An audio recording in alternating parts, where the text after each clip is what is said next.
ఉన్న బంగారాన్ని విడిపించి ఆ రోజు ఆన్లైన్ రేటుకే మేము కొంటాం. Sharma gold company. నమస్కారం, వెల్కమ్ టు సుమన్ టీవీ. నేను గీతాంజలి. ప్రస్తుతం మనతో పాటు ప్రముఖ ఆధ్యాత్మికవేత్త, ఋగ్వేద అధ్యాపకులు, హిందూ ధర్మక్షేత్రం వ్యవస్థాపకులు సంతోష్ కుమార్ ఘనపాటి గారు ఉన్నారు. వారితో మాట్లాడదాం. గురుగారు నమస్కారం అండి. నమస్కారం అండి. మంగళమ్మ. నిత్య జీవితంలో ఎన్నో ధర్మ సందేహాలు ఉంటాయి. అందులో భాగంగా మొదటగా దీపారాధన గురించి ఎన్ని సందేహాలు, ఏ విధంగా చెయ్యాలి, అలాగే ఒక కుందు పెడుతూ ఉంటారు, 2 కుందులతో దీపారాధన చేస్తూ ఉంటారు, ఎన్ని ఒత్తులు వేయాలి, ఎలాంటి ద్రవ్యం, నిత్యం చేసుకునే పూజలో ఎలాంటి ద్రవ్యాన్ని వాడాలి, వీటిపైన సందేహాన్ని నివృత్తి చేయండి. నేను దీపారాధన మటుకు మీకు చెప్తానమ్మా సమగ్రంగాను. దీపారాధనలో మనకు 3 వస్తువులు వాడతాం మనం. ప్రమిద, చమురు, ఒత్తి. ఏ రకమైనటువంటి ప్రమిదను వాడాలి అని అంటే కనుక చాలా స్పష్టంగా చెబుతూ ఉన్నారు. తైజసం, దారవం, లౌహం, మార్తిక్యం, నారికేళజం అని చెబుతూ ఉన్నారు. మామూలు భాషలో దాని గురించి మనం చెప్పాలంటే తైజసం అంటే ఏం లేదు, బంగారు దీపపు కుందు. పూర్వం రాజులు వాడేవారు.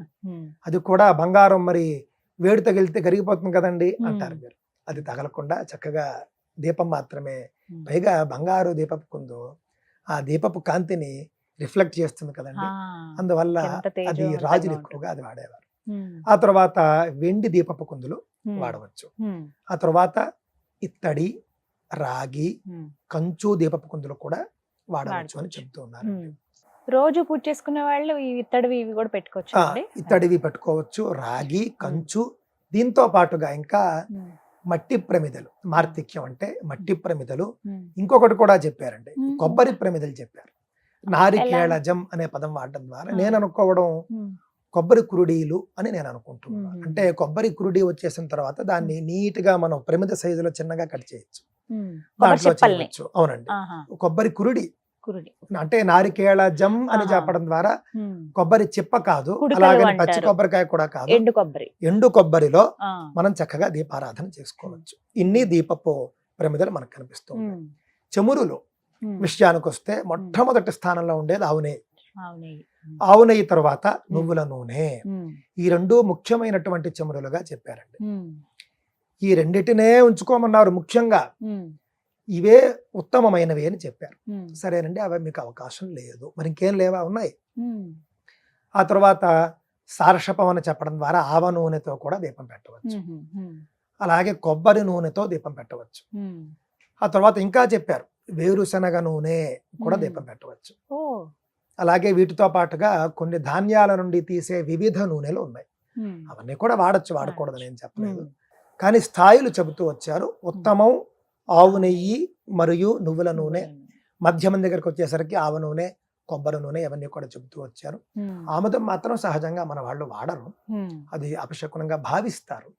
కావున ఆముదం వాడరు. కానీ ఇందాక చెప్పుకున్నట్లుగా రకరకాల నూనెలు ఏవైతే ఉన్నాయో కొవ్వు కాకుండా ఇవన్నీ కూడా వాడవచ్చండి.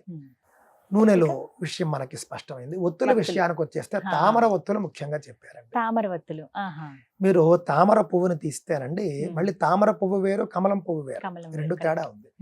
తామర పువ్వుని మీరు కాడ ఇలా మీరు వలిస్తే మీకు దారం వస్తుందండి. ఆ తీగని మీరు చకచకా చేసుకుని మీకు ఒత్తు తయారై చేస్తే మీకు ఒత్తు తయారై, ఆ ఒత్తు శ్రేష్టం. దాని తర్వాత మనందరూ వాడేటటువంటిది ప్రతి కాయ ఉంటుంది చూసారా, పెద్ద పెద్ద చెట్లు ఉంటాయి, అవి దాంట్లో తీసేటటువంటి పత్తి, దాంతో ఒత్తులు చేయవచ్చు. దాని తర్వాత జిల్లేడు ఒత్తులు కూడా చేయొచ్చు. జిల్లేడు కాయ లోపల కూడా మీకు కాటన్ ఉంటుంది, ఆ ప్రత్తితో కూడా ఒత్తు తయారు చేసుకొని చేయవచ్చు. ఒత్తులు ఈ విధంగా 3 రకాలు అని చెప్పారు. పెద్ద పెద్ద దీపాలు చేసినప్పుడు మన వాళ్ళు బట్టల్ని కూడా, బట్టలతో తువ్వాళ్ళు అవి కూడా ఒత్తి తయారు చేస్తారు, దోషమేం లేదు. అది కూడా ప్రత్తితో తయారు చేసిందే కాబట్టి అవి కూడా ఒత్తులుగా వాడుకోవచ్చు. ఇదండి. ఇవి కాకుండా ఉన్నటువంటి ఒత్తులు, ఇవి కాకుండా ఉన్నటువంటి కుందులు, ఇవి కాకుండా ఉన్నటువంటి చమురులు, కొవ్వులు మొదలైనటువంటివి మంచివి కావు. కొవ్వు సదా మనకు నిషేధం. కొవ్వొత్తి అని ఉంది చూసారా, స్పష్టంగా మనం పురాణాల్లో చూస్తే జంతువుల కొవ్వు నుండి తయారు చేసేటటువంటి చమురు, జంతువుల కొవ్వుతో దీపం పెడితే మహాదోషం అని చెప్పబడింది. రాక్షస పూజ. వాళ్ళకి పాశ్చాత్య దేశాల్లో వాళ్ళకి ఏమి ఇబ్బంది లేదు, వాళ్ళు కొవ్వొత్తులు పెట్టుకుంటారు. మనకి మాత్రం ఏ మాత్రము వీటితోనే చేయాలి.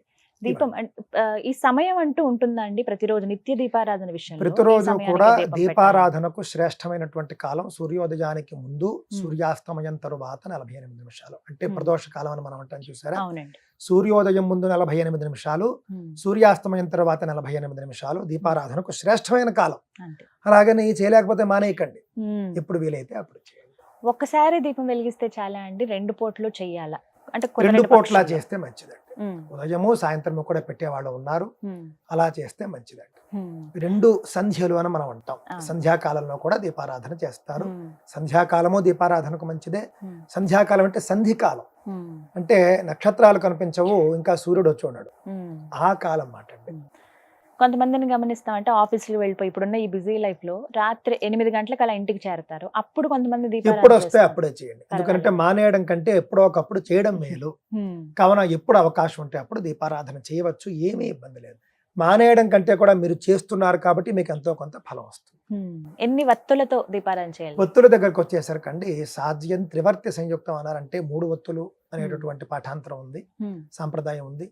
2 ఒత్తుల సాంప్రదాయం కూడా ఉందండి. 2 లేదా 3 ఒత్తులు, కొన్ని ప్రత్యేకమైనటువంటి సందర్భాల్లో 4 ఒత్తులు దీపారాధన చేస్తారు.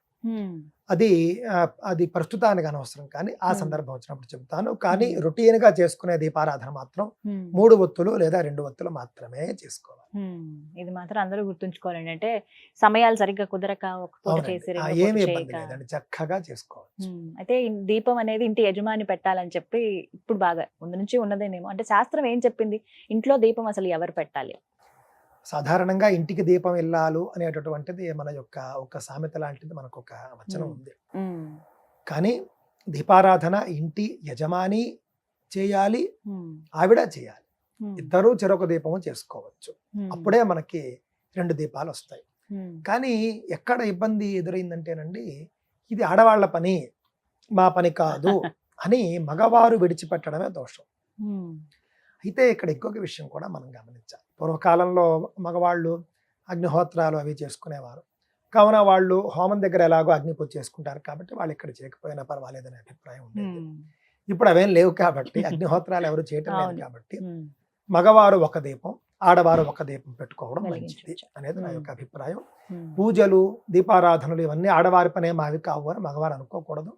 మగవారు చేసుకుంటే కుటుంబం అంతటికి వస్తుంది. ఆడవారు పాపం ఎంతని తపన పడతారు, ఆడవారు చేసుకున్నా కూడా కుటుంబం అంతటికి వస్తుంది, కాదని కాదు. ఇద్దరూ చేయాలి అనేది నా యొక్క అభిప్రాయం.